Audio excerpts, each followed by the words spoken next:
क्या सच में मृत्यु अंत है, या फिर उसके बाद शुरू होती है एक ऐसी यात्रा जहां हर आत्मा अपने कर्मों का हिसाब देती है। गरुड़ पुराण में वर्णन मिलता है कि जब मनुष्य इस संसार को छोड़ता है तब उसकी आत्मा अकेली नहीं होती, उसके साथ चलते हैं उसके कर्म। अच्छे कर्म प्रकाश बनकर मार्ग दिखाते हैं और बुरे कर्म अंधकार बनकर रास्ता रोक लेते हैं।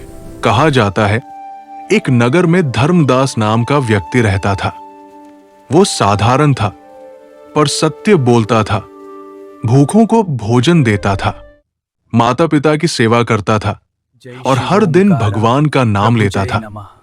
लोग उसका मजाक उड़ाते थे, कहते थे इतना धर्म करके क्या मिलेगा। लेकिन कहानी यहीं से शुरू होती है। यदि आप ऐसी रहस्यमयी कथाएं सुनना पसंद करते हैं तो चैनल को सब्सक्राइब जरूर करें, क्योंकि आगे जो होगा वो आपको सोचने पर मजबूर कर देगा। एक दिन धर्मदास की मृत्यु हुई। जैसे ही उसकी अंतिम सांस निकली, उसने देखा कि उसका शरीर नीचे पड़ा है और वो स्वयं ऊपर खड़ा सब देख रहा है। चारों ओर अजीब सन्नाटा था। तभी दूर से दो दिव्य प्रकाशमान दूत आए। उनके चेहरे पर कठोरता नहीं, शांति थी। उन्होंने कहा, धर्मदास चलो, तुम्हारी यात्रा शुरू हो चुकी है। रास्ते में धर्मदास ने देखा कई आत्माएं रो रही थी। कोई पानी मांग रहा था, कोई सहायता। उसने पूछा, ये कौन है? दूत बोले, ये वे लोग हैं जिन्होंने जीवन भर केवल धन जोड़ा पर पुण्य नहीं कमाया। धर्मदास का हृदय कांप उठा। दोस्तों, अगर आप चाहते हैं कि जीवन सफल बने तो अभी सब्सक्राइब कर लीजिए, क्योंकि ऐसी सच्चाइयां हर किसी को नहीं पता चलती। आगे चलकर एक विशाल द्वार आया जहां कर्मों का लेखा था।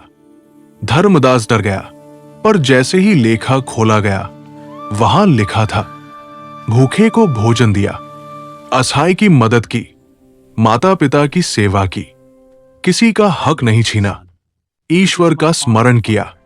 तभी आकाश से आवाज आई, जिसने दूसरों का जीवन हल्का किया उसकी आत्मा भी हल्की होती है। द्वार खुल गया, भीतर से अद्भुत प्रकाश निकला। ऐसा प्रकाश जिसमें न दुख था, न भय, न जन्म, न मृत्यु। धर्मदास समझ गया, यही मोक्ष है, यानी उस चक्र से मुक्ति जहां आत्मा बार बार जन्म लेकर दुख सहती है। लेकिन तभी उसने पीछे मुड़कर धरती की ओर देखा। वहां लोग धन के पीछे भाग रहे थे, झूठ बोल रहे थे, रिश्ते तोड़ रहे थे और सोच रहे थे कि वे जीत रहे हैं। धर्मदास मुस्कुराया, क्योंकि असली जीत धन नहीं, मोक्ष है। अगर आप भी चाहते हैं कि जीवन में सही मार्ग मिले तो चैनल को सब्सक्राइब करें, क्योंकि अगली कथा में बताएंगे मृत्यु के बाद आत्मा को सबसे पहले क्या दिखाई देता है। याद रखिए, शरीर यही रह जाता है पर कर्म साथ जाते हैं। क्या सचमुच मृत्यु अंत नहीं है?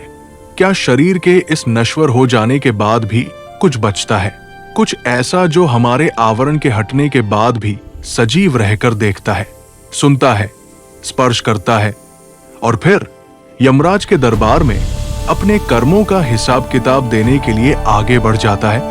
जीवन के इस गहरे और रहस्यमय प्रश्न का उत्तर पाने को बेचैन हम सब एक रात के घने सन्नाटे में अपने आप को पाते हैं, जब धीमी चलती हवाओं की सरसराहट भी एक रहस्य बन जाती है और मनुष्य अपनी आंखें बंद करके संपूर्ण ब्रह्मांड को जागृत ऊर्जा के माध्यम से महसूस करने लगता है। ये एक ऐसा रहस्य है जिसे जानने की कोशिश हर युग में कई महापुरुषों और सिद्धों ने की। मनुष्य को ये जन्म क्यों मिला, जीवन के विभिन्न दुख और कष्ट क्यों झेलने पड़े और आखिरकार क्यों मृत्यु अपरिहार्य बनकर सामने आती है? इन प्रश्नों के जवाब की खोज में मनुष्य का मन बार बार भटकता है। इस अंतहीन जीवन मरण के चक्र से मुक्ति कैसे मिले? यही प्रश्न एक रहस्यमयी गरुड़ पुराण के माध्यम से हमें उत्तर देने का प्रयास करता है।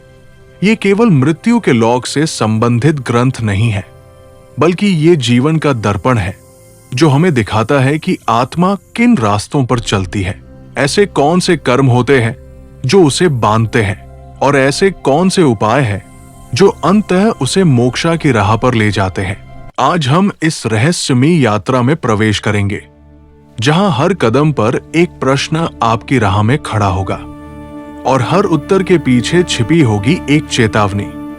ऐसा माना जाता है कि एक समय भगवान विष्णु के वाहन गरुड़ ने अपने प्रभु से गहन प्रश्न किए थे। प्रभु, आखिर मनुष्य जन्म लेकर इन दुखों की जकड़ में क्यों फंस जाता है? मृत्यु के आवरण के पार क्या होता है? और आत्मा उस सर्वोच्च मोक्ष को कैसे प्राप्त कर सकती है?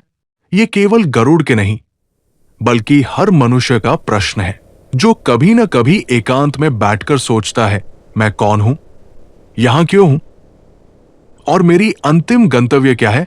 उसके बाद भगवान विष्णु ने जो कहा वही बना गरुड़ पुराण।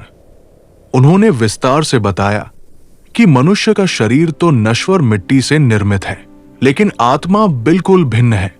ये शरीर नष्ट हो जाता है, लेकिन आत्मा निरंतर रहती है, पुनर्जन्म को प्राप्त करती है, जब तक वो अपने कर्म बंधनों से मुक्त नहीं होती। यही संसार का चक्र है, जिसका पुनरावलोकन है पुनर्जन्म, और इसी चक्र से बाहर निकलने को ही मोक्ष कहते हैं। मोक्ष कोई साधारण उपलब्धि नहीं है। ये धन बल या ज्ञान के अभिमान से अधिगम्य नहीं है। ये तो शुद्ध जीवन, पवित्र कर्म, शुद्ध मन और ईश्वर के अटल स्मरण से ही संप्राप्त होता है। गरुड़ पुराण हमें अधिकांश उपाय सुझाता है कि कैसे हम मोक्ष की राह पर पकड़ बना सकते हैं। सबसे पहला उपाय है सत्य और धर्म का पालन। गरुड़ पुराण में बताया गया है कि झूठ इंसान को तात्कालिक लाभ दिला सकता है, लेकिन आत्मा को गहरे अंधकार में धकेल देता है। और वहीं जो व्यक्ति सत्य में जीता है और अपना कर्तव्य निभाता है, उसकी आत्मा उसी कर्तव्य विमुष्टता से हल्की हो जाती है। इसके साथ ही अन्य उपाय अहिंसा और करुणा, माता पिता और गुरु की सेवा, दान का महत्व, ये सब उस मार्ग की ओर ले जाते हैं जहां से मोक्ष तक पहुंचा जा सकता है। गरुड़ पुराण केवल एक मार्गदर्शन नहीं है, ये आत्मावलोकन का एक विशिष्ट साधन है, जो हमें हमारे आंतरिक सवा के वास्तविक समीकरण की ओर ले जाता है, ताकि हम उस अनंत शांति का अनुभव कर सकें, जो केवल आत्मा की यात्रा के रूप में प्राप्त होती है। इसे पढ़कर लगता है कि हम गरुड़ पुराण की उन अमूल्य धरोहरों को संजो रहे हैं, जो समय की सीमा को पार करती है और अनंत ज्ञान के सार में समाहित होती है।